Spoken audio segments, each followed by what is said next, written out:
dari Rapi dengan pin atau nama pintu Aforva. Nah, yang sasis tronton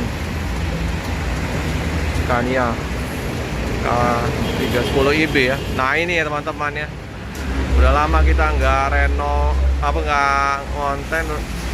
Ternyata di Rapi ini ada renovasi pembangunan.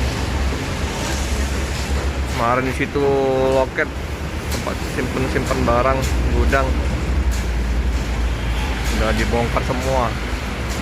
Informasi dari Pak Arhab, Bang Sapri, ini akan dibuat untuk kamar sopir, loket juga ya, 2 tingkat.